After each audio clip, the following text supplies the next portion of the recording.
Mr. Sixpence sat quietly in his house. He had always loved his home and his life, but most of all he had loved Ruby. But now she was gone and everything felt empty and silent. He stared at the photograph of her sitting proudly in the garden. A silent tear rolled down his cheek as he thought of his companion, his soulmate, his best friend, and how much he missed her gentle, loving ways. His heart felt as though it were being crushed in a vice. "I miss you so much," he whispered to the picture. "I know you loved life so much." The pressure in his chest tightened until he lost control, sobbing as he kissed the photograph. Then in a broken voice, he cried out her name. "Ruby." He looked toward the door, hoping she would hear him and come back, but the house remained still. He waited and waited. Slowly, he swallowed his grief and closed his red, tearful eyes, and darkness settled around him. Mr. Sixpence woke at 6 after another restless night. He was determined to carry on as normal. He washed, shaved, and dressed quietly. Back in his thoughts, he was careful not to wake Ruddy as he tiptoed down the stairs. In the kitchen, he boiled the kettle and made a bacon sandwich for himself and one for Ruby, just the way she liked it. No butter, grilled, not fried bacon. She would be down soon, he told himself. 10 minutes passed, no sign of her. He chuckled softly. "Lazy old thing," he muttered, walking to the bottom of the stairs. "Come on, Ruby, it's getting cold." Suddenly, his mind cleared. The tightness returned to his chest and he froze. After what felt like an eternity, he forced himself to move. Back in the kitchen, he placed both sandwiches on the draining board and carried his tea into the lounge. Sitting down on the sofa, he noticed the quiet. It was the loudest noise he had ever heard. As he sipped his tea, Mr. Sixpence let his mind drift to happier times.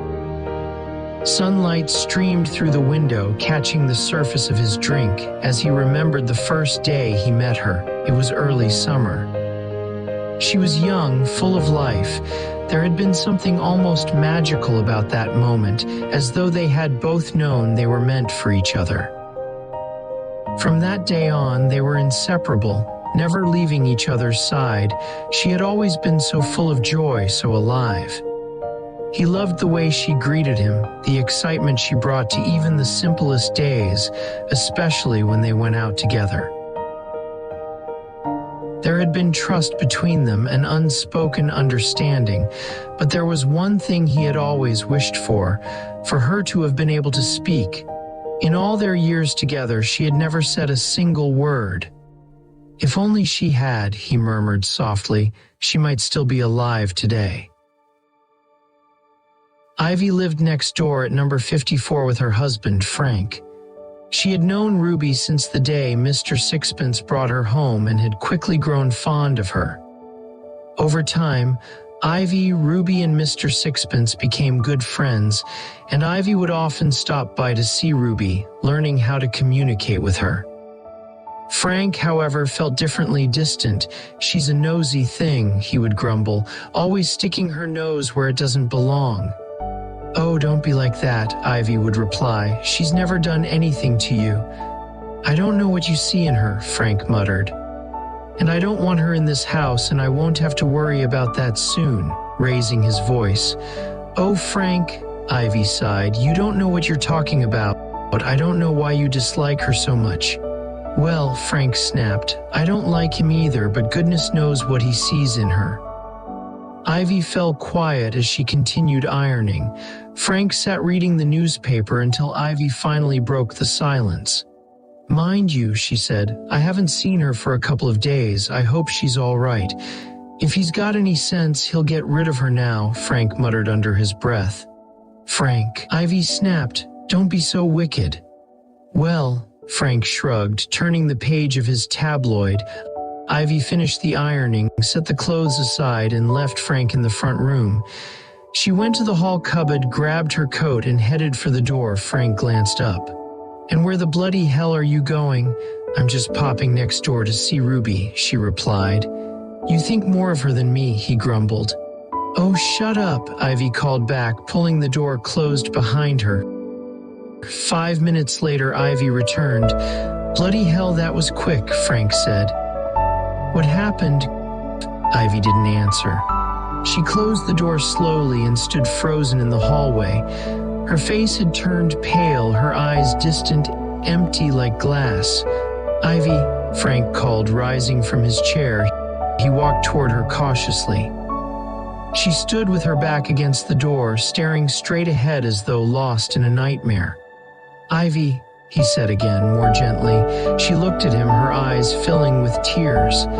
A deep, trembling sob escaped her throat. Frank pulled her into his arms, holding her tightly. "Tell me what's wrong, darling," he urged. Ivy tried to speak, but her voice broke.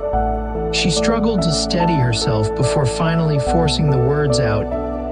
He killed her." Opening his front door, Mr. Sixpence raised his hand toward Frank, as if stopping him in his tracks. "Please, Frank, don't say anything. I know you never liked Ruby, but I'm sure you never wished this." "Too right, old chap," Frank gently said, "and I'm so sorry for the things I said about her." The two men looked at one another. "Late-stage cancer, I was told. I didn't realize how bad it was. She couldn't tell me, and then it was too late." A tear slipped down his cheek. Frank placed a hand on his shoulder. "You had no choice, old chap. She's at peace now." Mr. Sixpence nodded slowly. "I know." His voice trembled as he looked down at his hands. "I miss her so much," he added softly. "Such a beautiful dog."